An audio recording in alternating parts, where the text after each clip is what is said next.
هنا التحضير، هنا اللمسة، هنا الكرة رأسية لكنها لعبت بهذه الأثناء، لكنها تحولت من الطرف الأيسر. هذا فلافيو انطلق وزاد بالسرعة الأنغولي، زاد بالسرعة الأنغولي.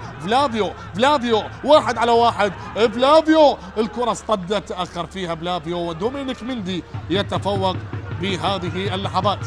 كرة لا زالت عالية من الطرف الأيمن. محمد داوود، لكن أمام من؟ أتيبا الكاميروني،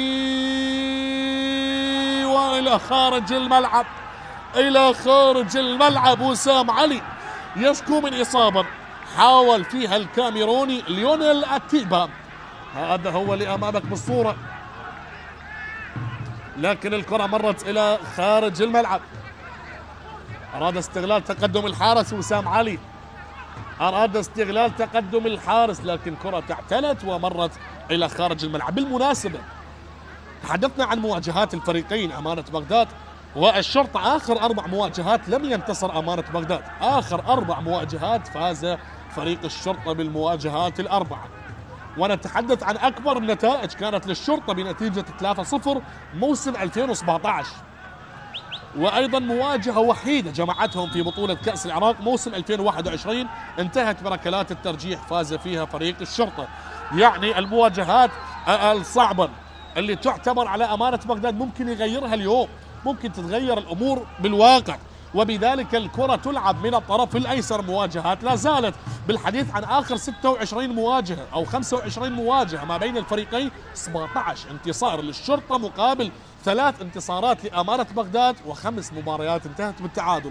إحصائيات وأرقام وتاريخ لا زال يكتب، وتتحدث عن الأرقام والإحصائيات الماضية، التاريخ لا زال موجود وسيبقى خالدا لطالما مرت السنوات. لكن اليوم نتكلم عن الواقع، نتكلم عن الحاضر، نتكلم عن ما نشاهد اليوم. حتى الدقيقة 70 أمانة بغداد هدفين، الشرطة هدف واحد. لم تنتهي المباراة. يقول لي واحد من المشاهدين المباراة لم تنتهي، يقول لك اي نعم لم تنتهي المباراة، لكن تحدثنا بالأرقام والإحصائيات حتى اللحظة أمانة بغداد متقدم، وكرة الآن لا زالت. هذا هو خوسي نوب أو خوسيموف، كرة تلعب لا زالت بالنسبة للجبار كريم، تحضير لا زال للبحث عن المساحة، لكن كرة مرت إلى خارج الملعب. رمية جانبية، هذا عبد الله خلف. فريق أمانة بغداد القادم من انتصارين على التوالي يريد الانتصار الثالث ليشكل هاتريك انتصارات، لكن أن تنتصر على فريق بحجم الشرطة بطل دوري آخر 4 مواسم هذا يعتبر انتصار جدا مهم. لكن لم تنتهي المباراة بعد، لا يمكن أن نقول بأن الشرطة خسر اللقاء ولا أمانة بغداد انتصر باللقاء. ممكن تنتهي بالتعادل، ممكن يسجل أمانة بغداد هدف ثالث، ممكن يقلب الشرطة الطاولة ويسجل هدفين. كل هذه الأمور يعني خليها بعين الاعتبار، كل شيء وارد. هذه كرة قدم، لعبة مفاجآت، وبالأخص في دورينا هذا ما يجعل دورينا مميز وجميل، لأنه مليء بالمفاجآت والأحداث الجميلة. هذا تدخل واضح، لكن حكم اللقاء أحمد قاسم يقول لك العب بكرة وصلت من الطرف الأيمن، اصطدت بعبد الرزاق، وصلت بوسط الملعب. هذه انطلاقة، هذه محاولة الآن للبحث عن الوصول، لم تصل لفلافيو، مواجهة من عبد المجيد، فريق متقدم. هنا تغيير قادم لأسود العاصمة.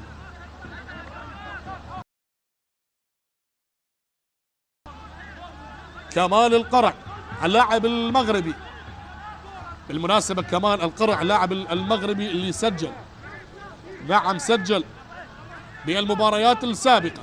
حدثنا عن هذا المغربي المميز اللي سجل هدفين على نفط ميسان.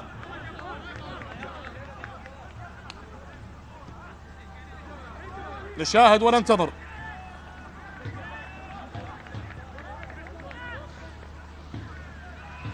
هذا الكرة من اليسار تلعب بهذه الأثناء، لكن فيها مخالفة تؤكد بهذه اللحظات. تحدثنا عن البديل اللي شارك قبل لحظات، كمال القرع اللاعب المغربي اللي سجل هدفين على نفط ميسان بالجولة السادسة أو في الجولة الرابعة عفوا. في الجولة الرابعة تلعب من دومينيك مندي إلى أتيبا، لكن لم يستلمها كما أراد بكرة عالية لعبت بعد المنتصف. فلافيو أمام مناف يونس يتفوق بهذه اللحظات بكرة لا زالت. حسين علي الاستلام ممتاز، لكن كوسيموف هو اللي قطع الكرة، بعد ذلك وصلت على اليسار. عبد الله خلف زاد بالسرعة لكن مقطوعة أمام حسين علي. مقطوعة الآن، هذا دومينيك مندي، تلعب سريع بهذه الأثناء. دومينيك مندي بكرة لعبت لكنها هنا وصلت من الجهة اليسرى. التحضير لا زال أمانة بغداد، والمحاولة اللي تحولت أو الكرة اللي تحولت إلى البديل كمال القرن. كمال وكرتك مرت إلى خارج الملعب. حديث الدوري كان في بداية بعد تعاقد أمانة بغداد مع سفيان بيغولي، لكن أنهى العقد بالتراضي مع اللاعب، وبذلك هنا اللاعبين الموجودين يلعبون من أجل الشعار. ولا زال هنا وصل أحمد خلف لقيادة الفريق بعدما انتصر على نوروز اليوم يواجه الشرطة، وحتى اللحظة هو متقدم. إذن سلامات للاعب الأنغولي بنو فلافيو.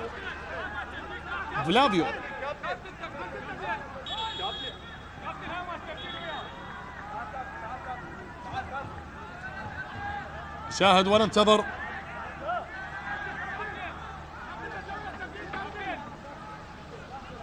ومؤمن سليمان يجري التغييرات. رزاق قاسم يغادر، شريف عبد الكاظم يشارك. شريف عبد الكاظم اللعب للطلبة وللحدود. ساعة متبقية، الأمور لا زالت صعبة على الشرطة صراحة. ماذا يجري للشرطة؟ ماذا يحصل للقيثارة؟ شوف هذه لقطة الهدف الثاني، رأسية جميلة محكمة، لكن هنا حال لسان جماهير القيثارة اللي اعتادت على سماع العزف الكروي اللي قدمه فريقه.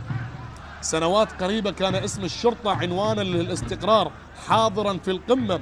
اليوم تبدو القيثارة مختلفة، غابت بعض أوتارها فاختل توازن اللحن وتراجع الأداء محليا وخارجيا، لا لأن التاريخ قد تغير بل لأن التفاصيل التي كانت تصنع الفارق لم تعد مكتملة. وهنا يتساءل المشجع: ما الذي حدث لقيثارتنا الجميلة؟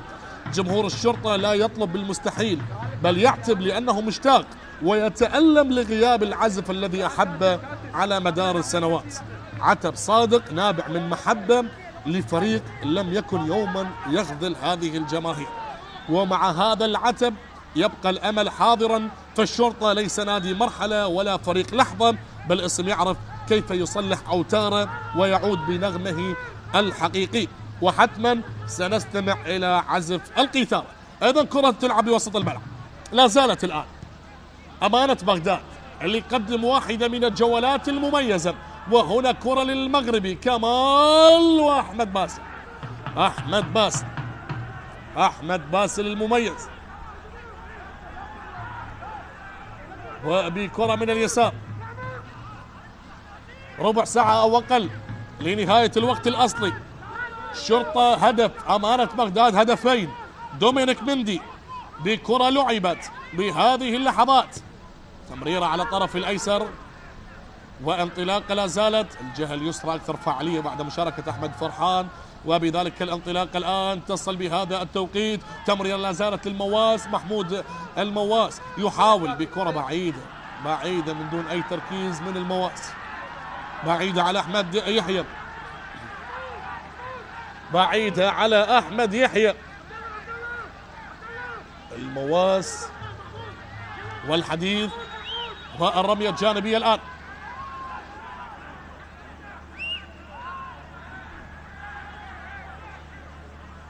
تلعب سريعة الآن، سريعة بهذه اللحظات، والانطلاقة إلى دومينيك مندي بقيمة بهذه الأثناء. حتى اللحظة سجل 11 هدف، منها 10 أهداف سابقة في الجولات السابقة، واليوم هدف. والكرة تلعب حتى اللحظة، لا زالت الآن للقيثارة سريعة والرأسية خطيرة، ووسام علي، لكن العارضة لم يلمسها الحارس وسام علي. يحاول أن يسيطر على أعصابه، وبذلك الأمور تزداد صعوبة كلما مر الوقت، كلما مرت الثواني، كلما مرت الدقائق، كلما أصبحت 90 دقيقة قريبة على نهايتها. المسؤولية أصعب على القيثارة الخضراء. لنشاهد، لننتظر، لنترقب. كرة تحولت بهذه الأثناء من اليسار. أذكركم بأن بنفس التوقيت القوة الجوية وإدهوك بملعب المدينة متقدم إدهوك على الجوية 2-0. هذه كرة من الطرف الأيمن، هذه خطيرة لمحمد داود ووسام علي. وسام علي هو الأقرب باللقطة الماء. كرة لا زالت وسام علي، كنا بالدقيقة 80. وسام علي يلعب كرة سريعة بهذه الأثناء، وممكن اليوم نشاهد إنجاز تاريخي بالنسبة لأمانة بغداد. لم ينتصر على الشرطة منذ مواسم طويلة، وبذلك الكرة تعود بوسط الملعب. دومينيك إلى عبد المجيد، مندي الآن، دومينيك مندي يستلم بوسط الملعب. محمود المواس يقف على كرة تعود مرة أخرى. دومينيك مندي يحاول بناء اللعب. لاعبين أمانة بغداد متراجعين للخطوط الدفاعية للمحافظة على هذا التقدم، يعلمون تماما بأن الوقت المتبقي 10 دقائق لنهاية الوقت الأصلي. بكرة لعبت الآن، تمريرة أولى وثانية، ثالثة ورابعة. وين تمريرة الآن للقيثارة، وصلت سريعة للأخضر. القيثارة هذه تسديدة ضعيفة يا ليونيل أتيبا، تصويبة ضعيفة وصلت إلى أحضان حارس المرمى وسام علي. يعانون الشرطة هجوميا وحتى دفاعيا. الكرات الثابتة، مؤمن سليمان يشاهد، هو من صرح بأن أي خسارة يتعرض لها الفريق أنا المسؤول الأول، هكذا هو تكلم في لقاءاته الصحفية. وبذلك الآن جميل جدا أن تشاهد مدرب يعني يدعم فريقه، لا يريد أن يترك اللوم على لاعبيه ويتحمل المسؤولية. وبذلك أحمد خلف يوصل خلفا للمدرب عصام حمد، وبذلك الانتصار الثاني يطبخ على نار هادئة حتى اللحظة. كرة لا زالت بوسط الملعب، عملية استخلاص الكرة بهذه اللقطة تعود مرة أخرى بهذه الأثناء لفريق الشرطة. تلعب الآن، هدأت الأجواء في هذه الأجواء الباردة على مستوى حالة الطقس. الأجواء باردة والمباراة هدأت بهذا التوقيت. هل هو الهدوء ما قبل العاصفة بهذه الأجواء الباردة؟ هل نشاهد مفاجآت بالأوقات الأخيرة المتبقية؟ هل نشاهد مفاجأة للقيثارة أو للأمانة بإضافة هدف ثالث؟ لكن هنا الرأسية عن طريق لامين ساماتا. لامين اللاعب بكرة الآن فيها صافرة، يؤكد أحمد قاسم يؤكد هذه المخالفة. شرطة بهذه الأثناء والأجواء اللي لا زالت صعبة التي يعيشها فريق القيثارة الخضراء، لكن هنا مخالفة بهذا التوقيت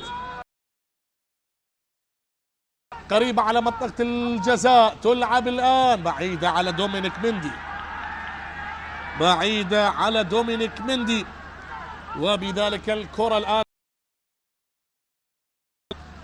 يلعب الكرة السريعة بهذه اللحظات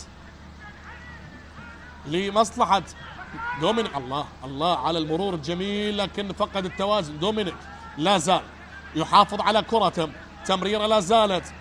ليلة تعثر الكبار على ما أعتقد اليوم، ليلة تعثر الكبار، ولكن القيثارة يريد أن يعود، القيثارة يريد أن يعدل.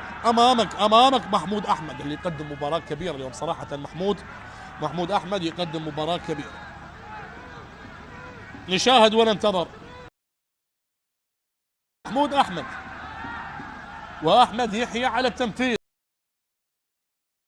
أثناء لمصلحة اللاعب أتيبا تأخر. أتيبا بعدما سجل هاتريك بشباك الكرخ. وهنا الكرة تعود لمناف، تمريرة وصلت بوسط الملعب. عبد المجيد، أبو بكر زيد بالسرعة، يمرر سريعة، لا زالت حسين علي. القيثارة قريب، تصويبة قوية لكنها مرت إلى خارج الملعب. بعيدة هذه الكرة، بعيدة قالت هذه الكرة. إلى خارج الملعب يا حسين علي. الأمور مستعصية، الأمور صعبة، ولا زال هنالك 7 دقائق على نهاية الوقت الأصلي. أمانة بغداد يتقدم على الشرطة. كرة لا زالت تلعب بهذه الأثناء رأسية، لكنها عادت مناف إلى محمد داود. التغيير الذي شارك الآن من الجهة اليسرى. انطلاقة لا زالت تحولات هجومية بالنسبة للشرطة. مرور جميل لا زال بخارج ولامين ساماتا. لامين ساماتا والتحضير على مستوى الصدر على الطرف الأيسر. بالنسبة لمناف وصلت يا أحمد عالية الكرة لأبو بكر. عبد المجيد أبو بكر يحاول أن يجد زميله بتمريرة سريعة لدومينيك مندي. وصلت الآن انطلاقة والمخالف. نعم مخالفة يؤكدها حكم اللقاء أحمد قاسم قريب جدا من الحالة لشريف عبد الكاظم. تلعب الآن اللحظات الصعبة، اللحظات الأخيرة. بالمناسبة فريق الشرطة انتصر على فريق الكهرباء بهدف أحمد يحيى، كانت بالدقائق الأخيرة بعد الدقيقة 90. وهنا الكرة تلعب لمحمد داود من اليمين، لا زالت للقيثارة خطيرة لكنها بعيدة، لا زالت قائمة. الشرطة يحاول يبحث عن التعادل لكن يواجه خط دفاعي متماسك. وصلت الآن من الطرف الأيمن. هنا السرعة، هنا المحاولة، هنا التحضير. الكرات العالية. كمال ينطلق بهذه الأثناء. كمال القرع يسيطر على كرته لكن بمواجهة عبد المجيد أبو بكر. كرة إلى خارج الملعب. 5 دقائق أخيرة يا من تتابع معنا عبر قنوات شبكة الإعلام العراقي. نوعا ما تراجع رتم اللقاء بهذه الدقائق. هل اقتنع الشرطة بهذا التأخر؟ هل اكتفى أمانة بغداد بهذا التقدم؟ هنا الجماهير الشرطاوية غير راضية تماما في ظل الظروف الصعبة لكنهم مؤازرين مع الفريق. كرة تلعب من اليسار، لا زالت قائمة وإلى خارج الملعب. مرت هذه الكرة إلى خارج الملعب، وبذلك الآن الكرة لأحمد باسم. هذا هو نجم اللقاء باختيور كوسيموف. وبذلك الكرة تلعب بوسط الملعب. هنا الانطلاقة، هنا المحاولة اللي لا زالت دوران مع الكرة. شريف عبد الكاظم. شريف يمرر بوسط الملعب وينتظر أن يجدون السبيل، أن يجدون الطريق. الأمور لا زالت صعبة. أمانة بغداد لا زال متقدم ومنظم دفاعيا. شوف التنظيم الدفاعي، كل لاعب مع لاعب. لكن هنا دومينيك مندي يحاول أن يجد الطريق. هنا كرة تلعب بهذه الأثناء، لا زالت من الطرف الأيمن. هنا المحاولات، هنا التمرير. لو وصلت لكمال القرع لم تصل لكمال. بكرة لا زالت على اليسار. نشاهد ونترقب ماذا تخبي لنا هذه الدقائق الأخيرة القادمة. الشرطة يحاول أن يبحث عن النقطة. اقتنع بأنه إذا سجل هدف ممكن يتحصل على نقطة. أي نعم، لأن موضوع أن يقلب الطاولة أصبح جدا صعب وشبه مستحيل. لكن لا مستحيل بكرة القدم. هذه مجرد كلمات نقولها دائما، وهي مجرد توقعات شخصية. لكن نتحدث عن النتائج، نتحدث عن الأداء. كل شيء واضح أمامك عزيزي المشاهد. شاهد ذلك بأم عينيك، وشاهد الهجمات، وشاهد الوصول، وشاهد الشرطة والإبعاد. والكرة إلى خارج الملعب. الكرة إلى خارج الملعب. تغيير قادم لأمانة بغداد. المدرب أحمد خلف سيزج بمصطفى ناظم المدافع الخبرة. مصطفى ناظم سيشارك بهذه اللحظات. مصطفى ناظم صاحب 32 سنة اللي لعب للزوراء والشرطة والديوانية والنجف والميناء والجوية وأربيل، واحترف في نادي الفيصل الأردني. تاريخ عريق ومميز ولاعب جدا ممتاز. حيدر سالم يغادر. مصطفى ناظم يشارك. البدايات وهنا اللحظات. الأخيرة. مصطفى ناظم يشارك بهذه الأثناء. على التنفيذ تلعب الآن عبد المجيد، يلعب كرة داخل منطقة الجزاء، اصطدت طالت على دومينيك مندي لكنها لا زالت للشرطة خطيرة. جول جول أو راية، راية حضرت هنا، الراية حضرت على ليونيل أتيبا. نفس سيناريو الهدف الأول اللي سجله حسين علي، لكن خلينا نشوف بالإعادة، خلينا نشوف بالإعادة. شوفها بالإعادة، تشيكن جول. هل كان متسللا؟ تشيكن جول.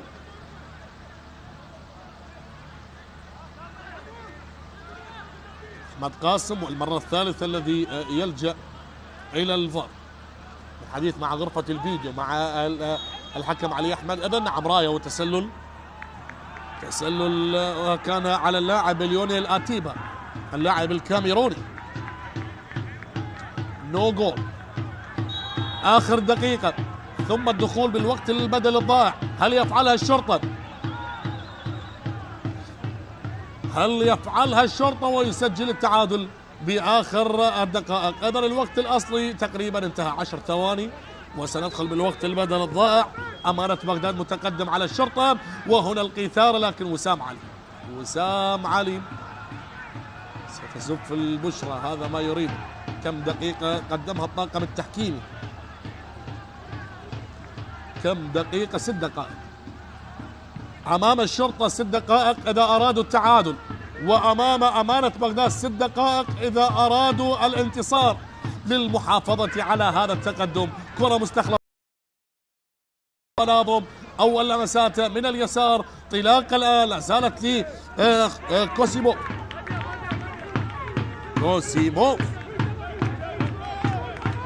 ليلة تعثر الكبار لا زالت مستمرة. متلقي هدفين من دهوك هدفين، الجوية لا شيء، وهنا أمانة بغداد هدفين، الشرطة هدف. ليلة تعثر الكبار لا زالت مستمرة ولم تنتهي المباريات بعد. يعني بالنسبة للجوية نوعا ما حسم الأمر ل 2-0، لكن هنا بالنسبة للشرطة الفارق هدف واحد والمتبقي تقريبا 5 دقائق، ممكن نشاهد مفاجآت. خلينا نشوف، خلينا نترقب. أيضا أحمد باسل بكرة لعبت لحسين علي، حسين علي واللحظات الأخيرة لمحمد داود. محمد داود يرسل كرة أرضية خاطئة، وهم لا يحتاجون إلى الهدايا يا محمد داود. هنا كمال القرع المغربي ويتحصل على رمية جانبية يتحصل عليها بعد تدخل اللاعب عبد المجيد أبو بكر. وليلة أخرى تضاف إلى الليالي التي يشعر بها الشرطة بأنهم ليس بأفضل ما يرام. القيثارة لا زالوا يعانون، القيثارة يعاني، وأمانة بغداد أسود العاصمة يزأرون بهذه الليلة. كمال القرع، ممكن هدف آخر قادم بهذه اللحظات، لكن للمرتدات الآن بكرة لعبت. مصطفى ناظم تمريرة أرضية محمود أحمد، زاد بالسرعة، انطلاقة نحو الأمام، لكن الكرة مستخلصة وتصل الآن. نشاهد الآن استلام الآن دومينيك مندي، مرر إلى أتيبا إلى محمد داود. القيثارة واللحظات الأخيرة يا المواس، الثواني الأخيرة يا محمود. كرة لا زالت محمود المواس بكرة تلعب بهذه الأثناء. حسين علي إلى دومينيك مندي، تراجع، انسجام بالنسبة للخطوط الدفاعية، تنظيم مكثف بالنسبة لمدافعي أمانة بغداد. آخر لحظات اللقاء، آخر ثواني اللقاء، طلاقة لا زالت بخارج القدم، أولى ثانية، محاولة حسين علي، مرة لكن سوء الاستلام للقطة الماضي. مناف يونس بكرة وصلت بهذه الأثناء من اليسار، القيثارة، والكرة اللي صدت، لكن لامين ساماتا الجامبي شتت الخطر. الأجواء الباردة على مستوى حارة الطقس، وآخر دقيقتين متبقيتين على نهاية هذه المنافسة ما بين الطرفين. حساب الجولة التاسعة ضمن منافسات دوري نجوم العراق موسم 2025-26 جولة التاسعة.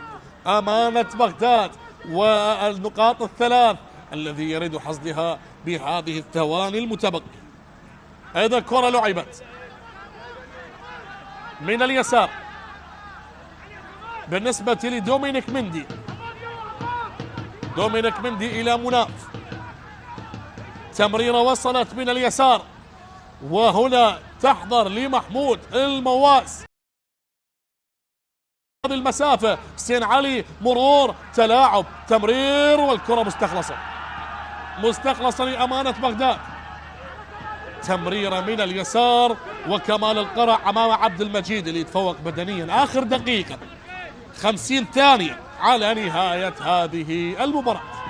50 ثانية أمامكم، وهنا الكرة العالية لأتيبا. يتدخل وسام علي باللقطة الماضية. أيضا وسام علي بهذه الأثناء. أمانة بغداد ثواني الأخيرة 20 ثانية على النهاية، والكرة وصلت للشرطة لعبد المجيد. تمريرة وصلت على اليسار إلى مناف. آخر الهجمات، آخر المحاولات. دومينيك إلى مناف. انتهت الخمس دقائق، متبقي دقيقة، عفوا متبقي دقيقة. كنت أظن بأن 5 دقائق، خانني التعبير. أيضا دقيقة متبقية. وصلت من اليسار إلى المواس. آخر دقيقة الآن، آخر دقيقة. أيضا ليلى تعثر، وبكرة وصلت من اليسار. تحضير متواصل. دومين أو عبد المجيد أبو بكر بكرة تحولت من الطرف في الأيمن، والأقرب وسام علي. حسمت الأمور، انتهت الأمور على ما أعتقد 20 ثانية على النهاية. أمانة بغداد مع المدرب أحمد خلف يقدمون مباراة كبيرة صراحة، وبهذه النتيجة أصبح فريق أمانة بغداد بالمركز الخامس برصيد 15 نقطة، متساويا مع الشرطة 15 نقطة، أمانة بغداد 15 نقطة. وانتصار مستحق، واحتفالية أحمد خلف، انتصار تاريخي. منذ سنوات عديدة لم ينتصر أمانة بغداد على الشرطة، واليوم بموسم 2026 الانتصار يصل على القيثارة. أسود العاصمة يتألقون اليوم ويحصدون النقاط الثلاث أمام بطل الدوري ل4 مواسم على التوالي. مبارك لأمانة بغداد، هارد لك للشرطة وعشاق القيثارة، هارد لك لمؤمن سليمان، ومبارك لأحمد خلف. أرجو أن أفقد بالتعليق على هذا اللقاء. تقبلوا المعلق حسين سمير، وإلى اللقاء.